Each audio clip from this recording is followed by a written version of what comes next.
नबी से पूछा गया, अय अल्लाह के नबी सबसे बेहतरीन औरत कौन सी है, सबसे अच्छी औरत कौन सी है? अल्लाह के नबी ने फरमाया कि बेहतरीन औरत वो है जिसके अंदर तीन चीजें पाई जाती हैं। बेहतरीन औरत की निशानी तीन चीजें हैं, अल्लती तसुर्रुहु इज़ा नज़र व तुतीउहु इज़ा अमर वला तुखालिफुहु फी नफ्सिहा व मालिही बिमा यकरा। बेहतरीन औरत वो है शौहर देखे तो खुश।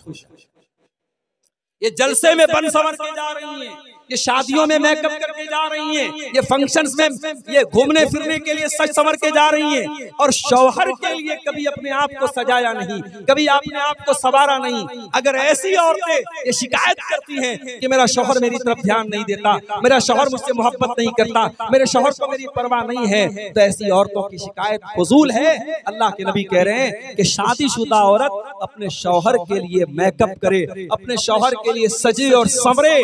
अल्लती तसुर्रुहु इज़ा नज़र, जब शौहर देखे तो खुश हो जाए। और दूसरी चीज क्या है, और तुतीउहु इज़ा अमर, जब शौहर कोई बात कहे तो बीवी बात माने, बीवी शौहर की फरमा बरदार हो। मेरी माए बहनें गौर से सुन लें, बाज औरतें ऐसी होती हैं हर जलसे में जाती हैं, हर तकरीर सुनती हैं, हर प्रोग्राम में जाती हैं, जुमा के खुतबे में जाती हैं, बड़ी नेक होती हैं, बड़ी दीनदार होती हैं, मगर शौहर की एक बात नहीं मानती, शौहर के साथ इज्जत से बात तक नहीं करती, शौहर को अपनी उंगली पर नचाने का काम करती हैं। ऐसी औरतें कान खोल करके सुन लें, एक शादीशुदा औरत जब तक अपने शौहर की बात न माने, उसकी इताअत न करे, उसको खुश न रखे, वो जन्नत में नहीं जा सकती है। अल्लाह के नबी ने फरमाया कि ये दूसरी निशानी है कि औरत अपने शौहर की बात माने। और तीसरी निशानी क्या है कि जब शौहर की के माल की और अपने इज्जत व आबरू की हिफाजत करे, कोई ऐसा काम न करे अपने बारे में जो शौहर को बुरा लगे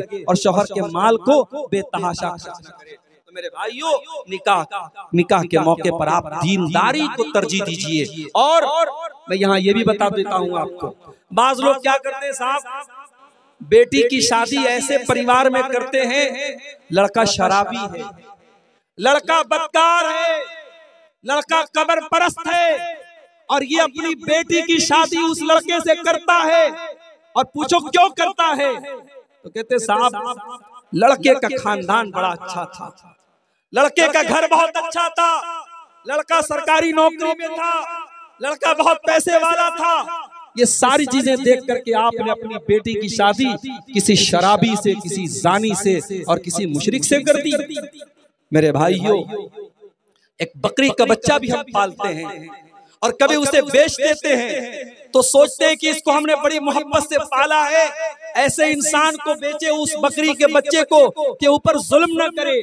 जानवर के ऊपर भी हम तरस खाते हैं, अपनी फूल जैसी बच्चियों को पालते हो, पोसते हो, उनके हर शौक और अरमान पूरे करते हो, और जब वो बेटी शादी के काबिल हो जाए तो किसी भी ऐरे गैरे नत्थु खैरे के हवाले कर देते हो, किसी शराबी के हवाले कर देते हो, किसी जानी के हवाले कर देते हो। माफ करना मेरे भाइयों, तुमसे अच्छे तो अरब के वो लोग थे जो अपनी बेटियों को पैदा होने के बाद जमीन में जिंदा गाड़ देते थे। आपने जवान होने के बाद अपनी बेटियों को जहन्नम में डाला है।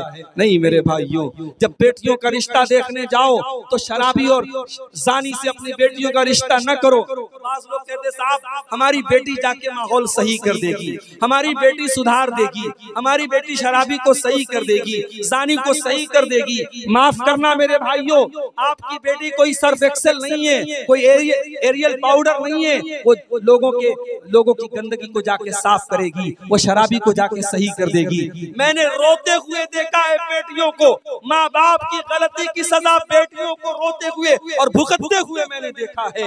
जब आप अपनी बेटी के लिए दामाद देखने जाएं तो दीनदारी को देखा करें मेरे भाइयों, दीनदार और नेक लड़के को अपना दामाद बनाएं। अल्लाह के प्यारे नबी फरमाते हैं, इज़ा खतबा इलैकुम मिम्मन तरदौन दीनहु व खुल्क़हु फज़व्विजूहु, जब तुम्हारी बेटी के लिए ऐसा रिश्ता आ जाए, लड़का दीनदार है, लड़का बाखलाक है, लड़का अच्छा है, फज़व्विजूहु, तो तुम अपनी बेटी की शादी उससे कर दो। इल्ला तफालू, अगर तुम ऐसा नहीं करोगे, तकुन फितनतुन फिल अर्दी, तो जमीन के अंदर फितना और फसाद फैल जाएगा, जमीन के अंदर बिगाड़ फैल जाएगा। और समाज को बिगाड़ फैल चुका है। मेरे प्यारे साथियों, रिश्ते नाते में दीनदारी को तरजीह न देने की वजह से आज मामला बेहद खराब हो रहे हैं और निकाह को मुश्किल करने की वजह से ज़िना इतना आसान हो गया है कि होटलों के अंदर चंद रुपयों में आज ज़िनाकारी हो रही है और आज निकाह करने के लिए लाखों रुपए खर्च करने पड़ते हैं। हमारी नौजवान नस्ल ज़िनाकारी की तरफ जा रही है। और जब ज़िना की बात आई है तो ये भी कान खोल करके सुन लो, सिर्फ ज़िना हराम नहीं है, ज़िना तक लेके जाने वाले चोर दरवाजे भी हराम है। ज़िना तक लेके जाने वाले चोर दरवाजे भी हराम है। घर में अगर देवर भाभी के बीच में पर्दा नहीं है, घर में अगर जीजा साली के बीच में पर्दा नहीं है, घर में अगर चाचा के लड़के, मामा के लड़के, खाला के लड़के से आपकी लड़की पर्दा नहीं करती है तो ये भी आप अपने बच्चों को ज़िनाकारी की तरफ लेके जा रहे हैं। मेरे भाइयों, जिस तरीके से आप अपने मोहल्ले के और समाज के लड़कों से अपनी जवान बेटी को बचाते हैं, उसके खाला के लड़के, उसके मामू के लड़के, उसके चाचा के लड़के भी उसके लिए गैर महरम हैं और उनसे भी आपको बचाना है। आज अफसोस की बात है, मुसलमान के घर में महरम गैर महरम का कोई फर्क नहीं है। मोहल्ले के जवान लड़के आते हैं और आपकी बेटी उनसे कोई पर्दा नहीं करती, उनके साथ हंसी मजाक हो रहा है, बातचीत हो रही है। ये सारी चीजें घर को गंदगी की तरफ लेके जाती हैं, समाज को ज़िनाकारी की तरफ लेके जाती हैं। और यही नहीं, घरों के अंदर पहनावा कैसा है, आपकी बेटी कपड़ा कैसा पहनती है, आपकी बहन और आपकी बीवी कपड़ा कैसा पहनती है, ये भी बहुत मैटर करता है। आप नेपाल जैसे मुल्क में रहते हैं, आप अगर किसी बड़े शहर में रहते हैं और फैशन वाले कपड़े आपके घर में पहने जा रहे हैं, और वो कपड़े जिन कपड़ों के बारे में अल्लाह के नबी ने फरमाया व निसाउन कासियातुन आरियातुन मुमीलातुन माइलातुन, ऐसी औरतें कि जो कपड़ा पहनने के बावजूद नंगी होंगी, जिनका कपड़ा उनके जिस्म को जाहिर करेगा, उनका जिस्म नजर आएगा, ऐसा कपड़ा पहनने वाली औरतें जहन्नम में जाएंगी। माफ करना मेरे भाइयों, अगर ऐसा कपड़ा आपके घर में पहना जाता है, वो कपड़ा पहनने वाली लड़की बाद में गुनहगार होगी, उससे सवाल बाद में किया जाएगा। पहले बाप से सवाल होगा, उसने बेटी को ऐसा कपड़ा ला के कैसे दिया, पहले भाई से सवाल होगा, उसने बहन को ऐसा कपड़ा ला के कैसे दिया, पहले शौहर से सवाल होगा, उसने बीवी को ऐसा कपड़ा ला के। मेरे भाइयों, अगर आज हमारी औरतों के अंदर बेहयाई आ रही है तो ये एक तरफा मामला नहीं है, हमारे मर्द हजरात भी बेगैरत हो रहे हैं। जब मर्द बेगैरत होता है तब औरत बेहया होती है। इसलिए अगर औरतों को हयादार बनाना है, औरतों के अंदर शर्म और हया को पैदा करना है तो मर्दों को बागैरत बनना पड़ेगा, मर्दों को गैरत वाला बनना पड़ेगा। जिस समाज के मर्द बेगैरत हो जाएं, जिस समाज के मर्द दयूस हो जाएं, जिनके घरों में बेहयाई का काम हो और मर्दों को कोई फर्क न पड़े, तो उस समाज में मेरे भाइयों गंदगी आम होती चली जाएगी। अल्लाह के प्यारे नबी फरमाते हैं कि 3 लोग ऐसे होंगे जिनकी तरफ अल्लाह ताला कयामत के दिन न तो देखेगा, न बातचीत करेगा, न पाक और साफ करेगा। उन 3 लोगों में कोई इंसान भी होगा, अद्दयूस अल्लज़ी युक़िरु फ़ी अहलिहिल खुबुस, वो बेगैरत इंसान, वो दयूस इंसान, वो बेशरम इंसान जिसके घर में गलत काम हो रहा हो और उसको कोई फर्क न पड़ता हो, उस बेगैरत से भी अल्लाह ताला कयामत के दिन नाराज हो जाएगा। तो मेरे भाइयों, ज़िनाकारी और बदकारी से अगर अपने घरों को बचाना है तो हमें और आपको अपने अंदर गैरत पैदा करनी होगी और घर की औरतों को शर्म हया से आरास्ता करना पड़ेगा। और 2 चीजें और बयान करके बात खत्म करता हूँ, 10 मिनट का टाइम मेरे पास बचा है। एक और चीज हमें समाज के अंदर देखने को मिलती है। हमारे समाज में इस वक्त हम नेपाल में बैठे हुए हैं। कल मैं मौलाना जलालुद्दीन कासमी साहब के साथ मेरा प्रोग्राम नेपाल के लुम्बिनी में था। कासमी साहब कहने लगे, मौलाना जब सोनौली बॉर्डर हमने क्रॉस की है, दाहिनी तरफ भी शराब की दुकान है, बाएं तरफ भी बॉर्डर के अंदर दाखिल होते ही शराब की दुकानें शुरू हो जाती हैं। शराब किस कदर आम है, और ये शराब पीने वाला सिर्फ काफिर नहीं है, सिर्फ मुशरिक नहीं है, ये शराब पीने वाला मुसलमान भी है और बड़ी तादाद में मुसलमान नौजवान शराब पी रहा है। मेरे भाइयों, ये शराब की लानत, ये नशे की लानत आपके घर को बर्बाद कर रही है, आपकी रोजी रोटी को बर्बाद कर रही है। जब शराब पी करके नौजवान घर में आएगा,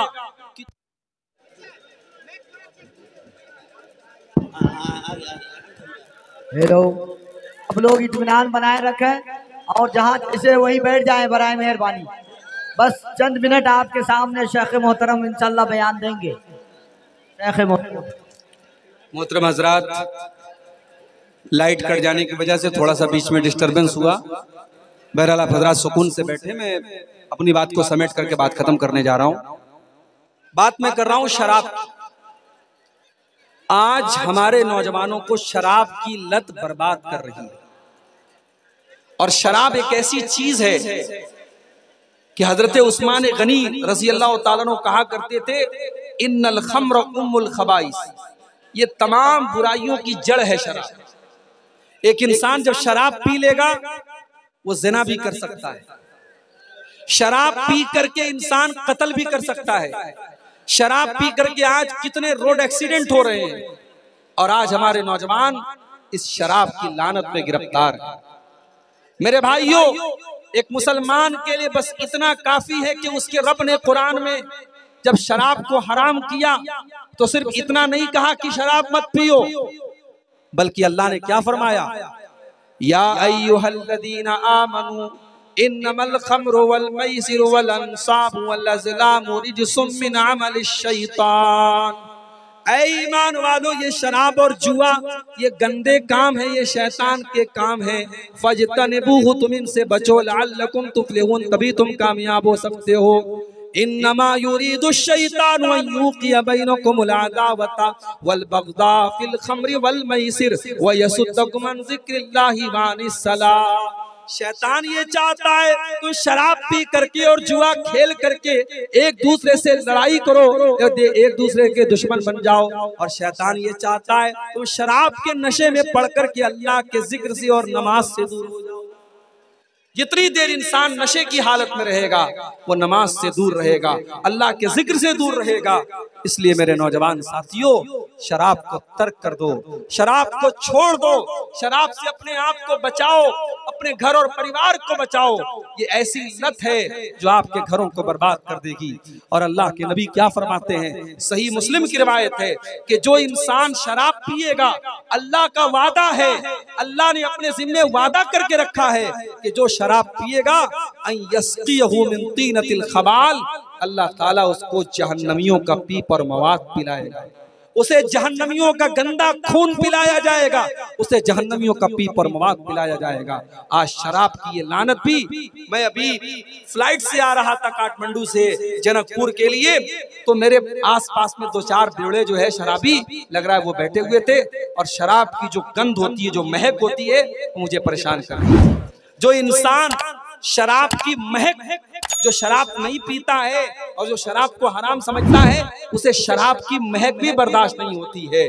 मेरे प्यारे साथियों, अपने ईमान को इतना मजबूत करो कि आपके घर में और आपके परिवार में ये लानत ना आए, और शराब की इस लानत से अपने आप को और अपने घर वालों को बचाओ। जवानी का हिसाब अलग से देना है। मेरे नौजवान साथियों, अपनी जवानी की कीमत को समझो, जवानी को बर्बाद मत करो, अपनी जवानी की कदर करो। ये जवानी दोबारा नहीं मिलेगी, इस जवानी में अल्लाह को राजी कर लो। मेरे जानते हो, इंसान जब गर्मी से बेहाल होता है तो सबसे पहले वो तलाश करता है ऐसी जगह मिल जाए जहां उसे धूप न लगे, उसे गर्मी न लगे। भाई आप किसी खुले मैदान में जा रहे हैं और बहुत तेज धूप निकली है, तो आपको क्या चाहिए? आपको साया चाहिए, आपको ठंडी ठंडी हवा चाहिए। और आज ये सूरज 9 करोड़ 30 लाख मील दूर, सूरज 9 करोड़ 30 लाख मील दूर है, और उस पर से गर्मी का ये आलम है कि काठमांडू जैसे शहर में, जो ठंडा शहर माना जाता है, वहां पर भी लोग दिन में जब चलते हैं तो धूप ज्यादा होती है, लोग हाथ में छाता लेके चलते हैं, गाड़ी में चलते हैं, एसी में चलते हैं, गर्मी हमसे बर्दाश्त नहीं होती। मेरे भाई, कयामत के दिन सूरज 9 करोड़ 30 लाख मील की दूरी पर न होगा, बल्कि 1 मील की दूरी पर होगा। पसीने से लोग इस कदर बेहाल होंगे, कोई अपने टखने तक, कोई घुटने तक, कोई कमर तक, कोई पूरा का पूरा पसीने में डूबा हुआ होगा। कयामत के दिन की उस गर्मी के आलम में अल्लाह के प्यारे नबी फरमाते हैं सबातुन युज़िल्लुहुमुल्लाहु फी ज़िल्लिही यौमा ला ज़िल्ला इल्ला ज़िल्लुहु। कयामत के दिन 7 लोग ऐसे होंगे जिनको अल्लाह ताला अपने अर्श का साया अता फरमाएगा। जिस दिन अल्लाह के साए के अलावा कोई साया न होगा, उस दिन अल्लाह ताला अपने उन 7 बंदों को अपना साया अता फरमाएगा। उन 7 बंदों में कोई इंसान भी होगा, फरमाया वह वो नौजवान जिसकी जवानी अल्लाह की इबादत में गुजरी हो, जिसने जवानी में इबादत करके अल्लाह को राजी किया हो। यह इबादत कौन कर रहा है? यहाँ तो हमारे नौजवानों की रातें हराम चीजों में गुजर। कितने नौजवान हैं रात में बैठ करके मोबाइल पर गंदी चीजें देखना, गैर महरम लड़कियों से चैटिंग करना, मोबाइल का नाजायज इस्तेमाल करना उनका शेवा बन चुका है, उनकी जिंदगी का हिस्सा बन चुका है। शराब और शबाब उनकी जिंदगी का हिस्सा बन चुका है। मेरे भाइयों याद रखो, ये वो गुनाह जो आप रातों में कमरे बंद करके अपने बेडरूम में बैठ करके करते हैं, इन गुनाहों से मेरे भाइयों हमें और आपको डरना चाहिए। इंसान अगर पब्लिक के सामने, लोगों के सामने बड़ा नेक है, बड़ा मुत्तकी है, बड़ा परहेजगार है, लेकिन अकेले में और तन्हाई में अगर वो गुनाह के काम करता है तो ये बहुत खतरनाक बात है। और ऐसे इंसान की नेकियां कयामत के दिन उसके मुंह पर मार दी जाए। और अहले हदीस का स्टेज है, बगैर दलील के यहाँ कोई बात नहीं कही जाती। आइए मैं दलील आपको सुना देता हूँ।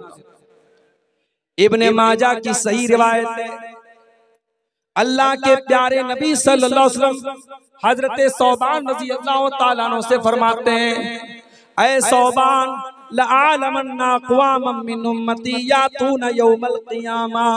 ऐ सौबान, कयामत के दिन कुछ ऐसे भी लोग मेरी उम्मत के आएंगे जो पहाड़ों के बराबर नेकी लेकर के आएंगे, पहाड़ों के बराबर वो नेकी लेकर के आएंगे। फयजअलु अल्लाहु अज़्ज़ा व जल्ला हबाअम मंसूरा, अल्लाह ताला उनकी नेकियों को बर्बाद कर देगा, उनकी नेकियों को उड़ा देगा, उनकी नेकियों को गर्दो गुबार में तब्दील कर देगा। हज़रत सौबान डर गए, कहा अल्लाह के नबी सिफ़हुम लना वजल्लिहिम लना। आय अल्लाह के नबी जरा और क्लियर करके बता दीजिए, अन ला नकून मिनहुम, ताकि हम उनमें से न हो जाएं, ताकि हम उनमें से न हो जाएं। हजरत सौबान ने ये नहीं कहा कि अल्लाह के नबी वो कौन लोग होंगे, कहा कि अल्लाह के नबी उनकी क्वालिटी बता दीजिए, उनकी सिफत बता दीजिए, ताकि हम उनमें से न हो जाए। आज हमें दूसरों के छोटे छोटे ऐब नजर आ जाते हैं, अपने बड़े बड़े ऐब पर हम पर्दा डालते हैं। सोशल मीडिया का दौर है, फेसबुक पर बैठ करके कमेंट बाजी करना, दूसरों के कामों पर कीचड़ उछालना, दूसरों के कामों में कीड़े निकालना, दूसरों के सही कामों पर तनकीद करना, यह आज हमारी फितरत बन चुकी है। हम दूसरों के लिए जज बन जाते हैं और अपने लिए वकील बन जाते हैं। माफ करना मेरे भाइयों, ये नबी के सहाबा का तरीका नहीं था। नबी के सहाबा पहले अपने गरेबानों में झांकते थे, पहले अपनी फिक्र करते थे। हजरत सौबान ने कहा, ऐ अल्लाह के नबी पहले बताइए वो कौन लोग होंगे ताकि हम उनकी तरह न हो। आपने फरमाया, ऐ सौबान वो तुम्हारे ही भाई होंगे, तुम्हारे जैसे नमाज पढ़ने वाले होंगे, रोजा रखने वाले होंगे, रात में इबादत करने वाले होंगे। बस एक बात की कमी होगी, वलाकिन्नहुम इज़ा खलौ बिमहारिमिल्लाहि इंतहकुहा। पब्लिक के सामने तो बड़े नेक होंगे, हर जलसे में जाएंगे, हर तकरीर सुनेंगे, उलमा से के साथ सेल्फी भी लेंगे, उलमा से मोहब्बत भी करेंगे, बजाय तो बड़े नेक होंगे, बड़े दीनदार होंगे, मगर उनके मोबाइल की ब्राउजर की हिस्ट्री बताएगी, उनके व्हाट्सएप की चैटिंग बताएगी, वो रातों में बैठ करके गंदे काम कर रहे होंगे। वलाकिन्नहुम इज़ा खलौ बिमहारिमिल्लाहि इंतहकुहा। जब वो अकेले में होंगे, जब वो तन्हाई में होंगे, तो वो नाजायज काम करेंगे, वो गलत काम करेंगे, वो अल्लाह को नाराज करने वाले काम करेंगे। अपनी तन्हाई को गुनाहों से बचा लो मेरे भाई। दुनिया में हम देखते हैं बड़े बड़े शॉपिंग मॉलों में, रेलवे स्टेशन पर, एयरपोर्ट पर, हर जगह आजकल कैमरा लगा हुआ है। ये कैमरा क्यों लगा रहता है? इस कैमरे का नाम है सिक्योरिटी कैमरा। ये कैमरा जहां लगा है तो चोर भी चोरी करने से डरता है। किसी लड़की को छेड़ने वाला 1000 बार सोचता है कि नहीं यार कैमरा लगा हुआ है, रिकॉर्ड हो जाएगा। दुनिया में इंसान का बनाया हुआ कैमरा आज इंसान को गलत काम करने से रोक रहा है। इंसान डरता है कि नहीं भाई रिकॉर्ड हो रहा है। मैं कहता हूं ये इंसान का बनाया हुआ कैमरा है, ये तो खराब भी हो सकता है, ये तो बेकार भी हो सकता है। इस कैमरे में जो चीजें रिकॉर्ड हो रही हैं, हो सकता है 1 महीने के बाद वो डिलीट हो जाएं, मगर एक कैमरा ऐसा भी है जो हर चीज को रिकॉर्ड कर रहा है और 24/7 रिकॉर्ड कर रहा है, हर वक्त को रिकॉर्ड कर रहा है। और वो कैमरा कभी खराब होने वाला नहीं, वो कैमरा कभी बर्बाद होने वाला नहीं। और वो कैमरा कौन सा कैमरा है? फरमाया व इन्ना अलैकुम लहाफिज़ीन किरामन कातिबीन यअलमून मा तफ़अलून। मेरे बंदो, हमने तुम्हारे अमाल को रिकॉर्ड करने के लिए किरामन कातिबीन को तुम्हारे ऊपर मुकर्रर कर दिया है, जो तुम्हारे एक एक अमल को रिकॉर्ड कर रहे हैं, एक एक अमल को लिख रहे हैं। हम जब रास्ता चलते हैं ना, अब ये औरतें भी जलसे में माशाल्लाह आई हुई हैं, लेकिन अफसोस के साथ और माजरत के साथ कहना पड़ता है कि हमारे यहाँ जलसे में भी मेले वाला माहौल। इधर जलसा हो रहा है, उधर दुकानें लगी हैं, चूड़ी बिक रही है, खिलौने बिक रहे हैं, औरतें और नौजवान लड़कियां वहां पे खड़ी हैं, फिर वहां पे लड़के भी खड़े हैं और साफ तमाशा बना के बैठे। हमारे मुंतज़मीन से भी मैं बड़े अदब के साथ कहना चाहता हूँ, मैं बिहार के जलसों में भी जाता हूँ, बाज़ जगहों पर लोगों ने सख्ती की, जलसे के पहले ऐलान कर दिया कोई मेला वेला नहीं लगेगा, कोई दुकान नहीं लगेगी। 2-4 जगहों पर ऐसा किया गया, उसका असर भी हुआ है। आपके नेपाल में मैं देखता हूँ जहां भी जलसा होता है वहां मेले वगैरह जरूर लगते, इस पर आपको थोड़ा रोक लगाने की। अब औरतें जा रही हैं रास्ते में, अब आप गुजर रहे हैं वहां से, अब आप बज़ाहिर आपकी नजर सामने है, मगर कंखियों से आप कहीं और देख रहे हैं। आपकी कंखी निगाहें कहीं और है, आपकी नजर उन औरतों पर पड़ रही है, लेकिन बज़ाहिर ऐसा लग रहा है कि आप सामने देख रहे हैं। इसको कहते हैं निगाहों की चोरी। अल्लाह कुरान में कहता है यालमु खाइनतल आयुनि व मा तुख्फिस सुदूर। अल्लाह का कैमरा इतना शानदार है। अल्लाह का कैमरा तो ये भी देख रहा है कि तुम्हारी नजर कहाँ पड़ रही है, तुम आंखों की चोरी करते हो तो अल्लाह उसको भी जानता है। वमा तुख्फिस सुदूर, तुम्हारे सीने में क्या चल रहा है अल्लाह को वो भी पता है, तुम्हारे दिल में क्या चल रहा है, तुम्हारे दिमाग में क्या चल रहा है अल्लाह को वो भी मालूम है। अल्लाह का डर आज हमारे नौजवानों के अंदर से निकल रहा है। मेरे हमारे नौजवान आज बड़ी तादाद में शिर्क कर रहे हैं, गैरुल्लाह के आगे सर झुका रहे हैं।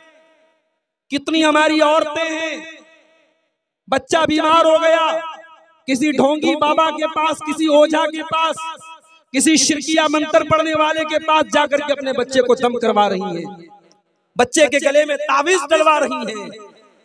आज मुसलमान के घर में शिर्क हो रहा है, इससे बड़ा पाप कोई और नहीं हो सकता। मेरा दुनिया का सबसे बड़ा पाप शिर्क है, और आज हमारे मर्दों के अंदर भी और औरतों के अंदर भी शिर्क हो रहा है। और ये पेशिन गोई अल्लाह के नबी ने बयान की थी कि मेरी उम्मत के अंदर ऐसे हालात भी आएंगे, मेरी उम्मत के अंदर शिर्क किया जाएगा। आपने फरमाया ला तक़ूमुस्साअतु हत्ता तलहक़ क़बाइलु मिन उम्मती बिल मुशरिकीना व हत्ता याबुदुल औतान। कयामत उस वक्त तक नहीं आएगी जब तक मेरी उम्मत के अंदर शिर्क न होने लगेगा, मेरी उम्मत के अंदर बुतों की पूजा न होने लगेगी। और मौलाना अल्ताफ हुसैन हाली ने 100-125 साल पहले बड़ा सही नक्शा खींचा था। 100 साल गुजर गए मगर ऐसा लगता है मौलाना हाली ने आज के हालात को सामने रख करके ये नक्शा खींचा था। बहुत सारे काम हमारे गैर मुस्लिम भाई करते हैं, उनके मंदिरों में होता है, उनके इबादत गाहों में होता है, हम कहते हैं साहब ये गलत हो रहा है, शिर्क हो रहा है, और वही काम मुसलमान मज़ारों पे जाके करता है और कब्रों पे जाके करता है, उसको सही कहता है। मौलाना हाली कहते हैं करे गैर कर बुत की पूजा तो काफिर, कवाकिब में माने करिश्मा तो काफिर, झुके आग पर बहरे सजदा तो काफिर, जो ठहराए बेटा खुदा का तो काफिर, मगर मोमिनों पर कुशादा है राहें, परस्तिश करे शौक से जिसकी चाहे, नबी को जो चाहे खुदा कर दिखाएं, इमामों का रुतबा नबी से बढ़ाएं, मज़ारों पे जा जा के नजरें चढ़ाएं, शहीदों से जा जा के मांगे दुआएं, न तौहीद में कुछ फर्क इससे आए, न इस्लाम बिगड़े न ईमान जाए। मुसलमान के घर में आज शिर्क हो रहा है। मेरे भाइयों, सबसे पहले अपने घरों को शिर्क से पाक करो। मैं कहता हूं हमें अगर अपने परिवार से मोहब्बत है, अपने बीवी बच्चों से मोहब्बत है, क्या हम कभी गवारा करेंगे कि हम तो जन्नत में चले जाएं और हमारे बीवी बच्चे जहन्नम की आग में चले जाएं? अरे जहन्नम की आग छोड़ दो, अगर किसी के बच्चे की उंगली कट जाए, किसी की बीवी को जरा सी चोट लग जाए, शौहर बेचैन हो जाता है, बाप बेचैन हो जाता है, अपने बाल बच्चों को हम जरा सी तकलीफ में नहीं देख सकते। मेरे भाइयों, हम जहन्नम की आग में अपने बच्चों को जलता हुआ कैसे देख सकते हैं? इसलिए अपने बच्चों के ईमान की फिक्र करो, उनके अकीदे की फिक्र करो, उनकी तौहीद की फिक्र करो, और देखो कहीं तुम्हारे बच्चे शिर्क तो नहीं कर रहे हैं, तुम्हारी बीवी कहीं शिर्क तो नहीं कर रही है। अगर कहीं हो रहा है उस पर पहले रोक लगाओ। मेरे प्यारे साथियों, शिर्क करने वाला अल्लाह की तौहीन करता है, अल्लाह की नाकदरी करता है। शिर्क करने वाला अल्लाह को छोड़ करके किसी और से जब मांगता है, अल्लाह की तौहीन करता है। और इसीलिए अल्लाह सूरह हज के अंदर फरमाता है, एक बड़ी प्यारी मिसाल देते हुए अल्लाह फरमाता है, या अय्युहन्नासु दुरिबा मसलुन फस्तमिऊ लह। ऐ लोगों, अल्लाह ताला एक मिसाल दे रहा है, गौर से सुनो। इन्नल्लज़ीना तदऊन मिन दूनिल्लाहि लन यख्लुकू दुबाबा। तुम अल्लाह को छोड़ करके जिनको पुकारते हो, वो एक मक्खी पैदा करने की ताकत भी नहीं रखते। व इन यसलुबहुमुद दुबाबु शैअन ला यस्तनक़िदूहु मिनहु। और मक्खी अगर उनकी कोई खाने पीने की चीज लेकर के चली जाए, वो मक्खी से वो चीज छीन नहीं सकते हैं। ज़ऊफ़त तालिबु वल मतलूब। मांगने वाला भी कमजोर है और जिससे मांगा जा रहा है वो भी कमजोर है। कमजोर कमजोर से मांग रहा है, बंदा बंदे से मांग रहा है। मा क़दरुल्लाह हक़्क़ क़द्रिही। ओ लोगो, तुमने अल्लाह की कद्र न की जैसी करनी चाहिए थी। शिर्क करने वाला अल्लाह की नाकदरी करता है, अल्लाह की तौहीन करता है। इसलिए सबसे पहले मेरे भाइयों, अपनी तौहीद की हिफाजत करो, अपने दीन।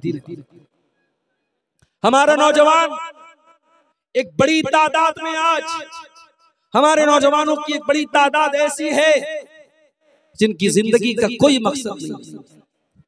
उनकी जिंदगी का सिर्फ 3 मकसद है, खाओ पियो एंजॉय। खाना पीना और एंजॉय करना, ये जिंदगी का मकसद बना के बैठे हैं। माफ करना मेरे भाई, खाना पीना और एंजॉय करना ये हमारी जिंदगी का मकसद नहीं है। अगर ये मकसद होता तो फिर हमारे और जानवरों के बीच में क्या फर्क है? जानवर भी अपनी शहवत पूरी करता है, जानवर भी खाता है पीता है, और जानवर भी मौज मस्ती करता है। हम इंसान हैं और अल्लाह ने हमें और आपको क्यों पैदा किया? अल्लाह ने कुरान में फरमाया, वमा खलक़तुल जिन्ना वल इंसा इल्ला लियअबुदून। मैंने जिन्नात और इंसान को अपनी इबादत के लिए पैदा किया है। कुल इन्ना सलाती व नुसुकी व महयाया व ममाती लिल्लाहि रब्बिल आलमीन। ऐ नबी, आप बता दीजिए, मेरा जीना और मेरा मरना अल्लाह ताला के लिए है। मैं अल्लाह ताला के लिए जीता हूँ और अल्लाह ताला के लिए मरूंगा। मेरी नमाज अल्लाह ताला के लिए, मेरी कुर्बानी अल्लाह ताला के लिए। मेरे भाइयों, हमारी जिंदगी का मकसद अल्लाह को राजी करना है, और अगर ये मकसद हम पूरा नहीं कर रहे हैं तो माफ कीजिएगा, हमारी जिंदगी बेकार है।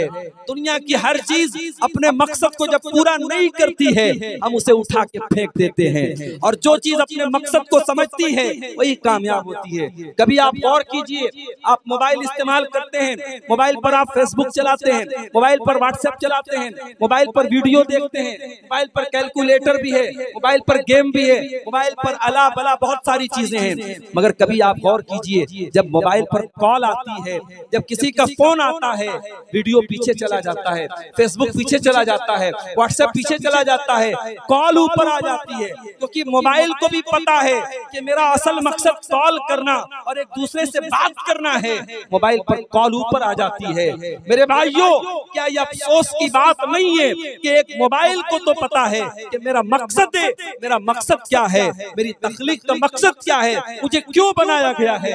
और इससे बढ़ के बदनसीबी क्या होगी कि इंसान को अपनी जिंदगी का मकसद न पता हो और इंसान सिर्फ खाने, कमाने और एंजॉय करने और मौज मस्ती करने में अपनी जिंदगी गुजार दे। मेरे नौजवान साथियों, अपनी जिंदगी के मकसद को पहचानें और आगे बढ़िए।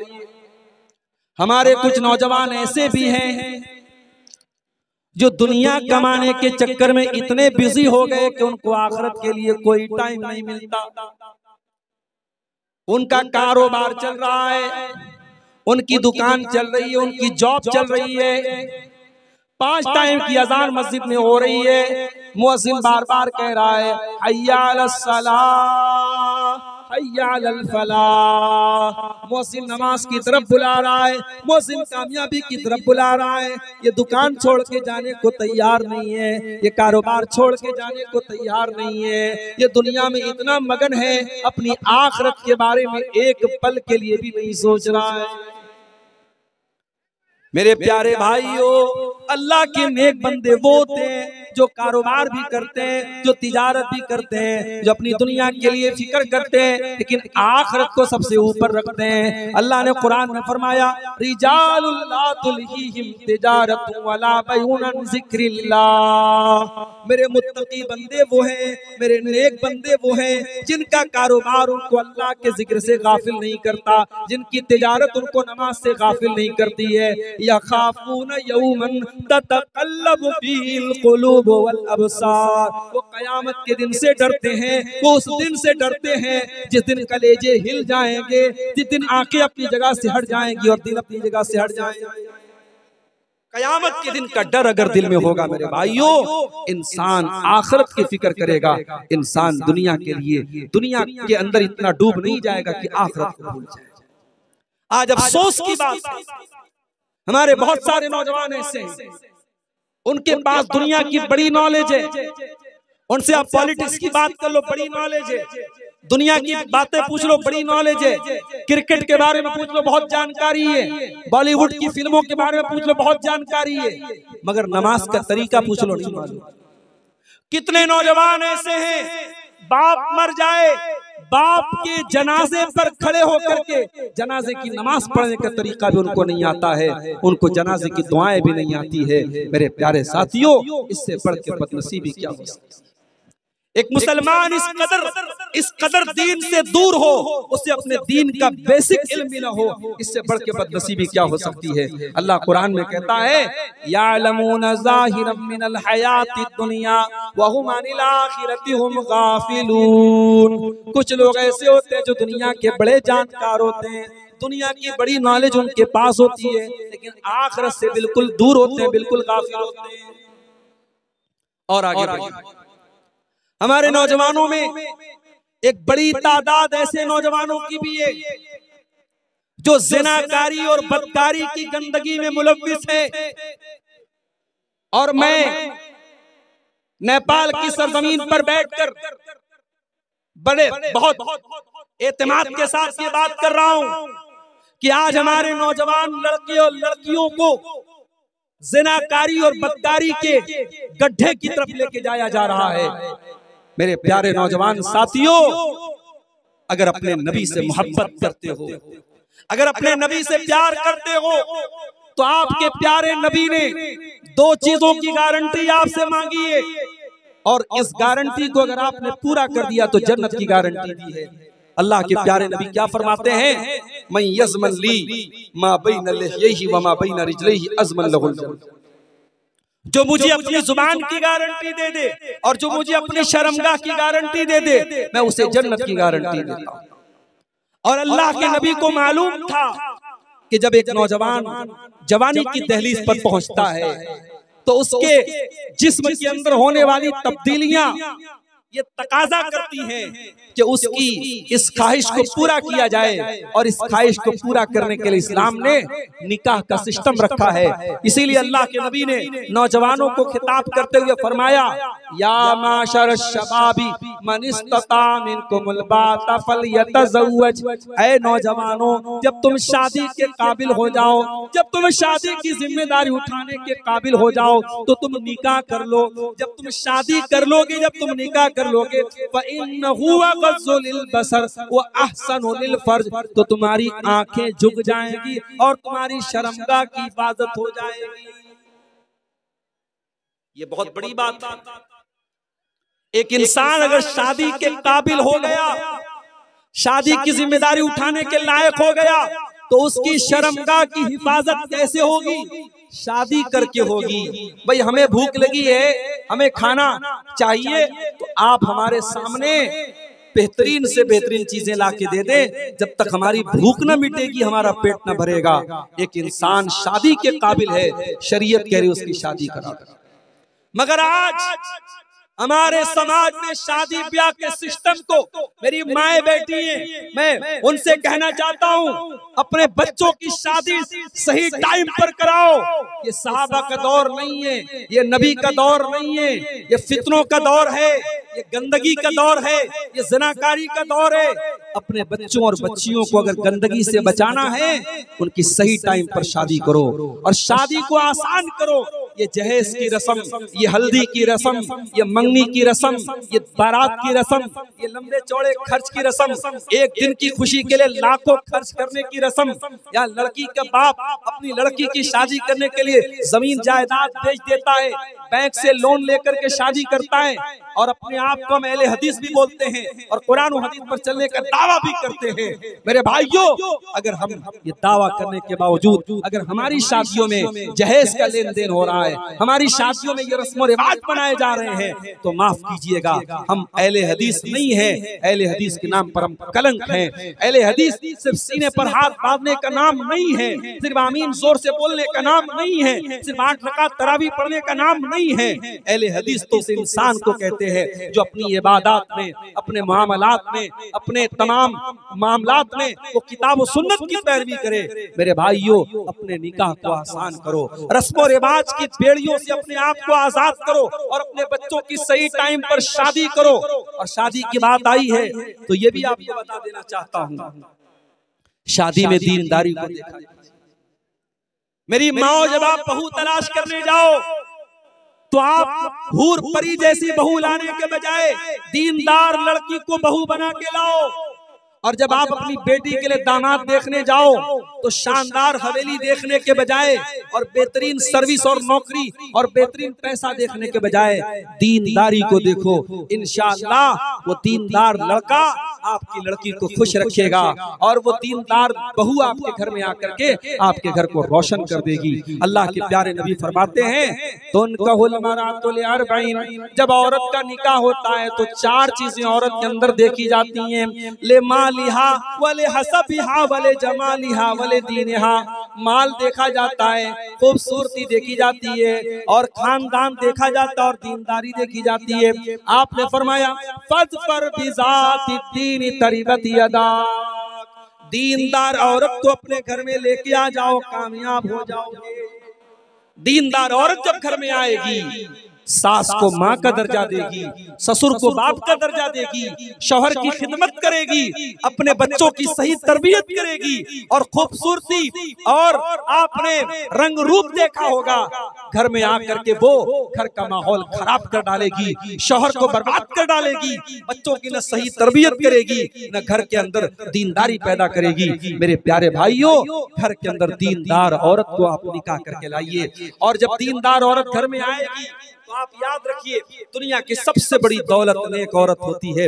अल्लाह के नबी फरमाते हैं अद्दुनिया मताउन व खैरु मताई दुनिया अल मरअतुस सालिहा, दुनिया की सबसे कीमती दौलत नेक औरत होती है। और आखिरी चीज यही कहूंगा मेरे भाइयों, अल्लाह ने कुरान के 28वें पारे में हमें और आपको ये पैगाम दिया है, कू अनफुसकुम व अहलीकुम नारा, ऐ ईमान वालों अपने आप को और अपने घर वालों को जहन्नम की आग से बचाओ। इसका ईंधन इंसान और पत्थर है।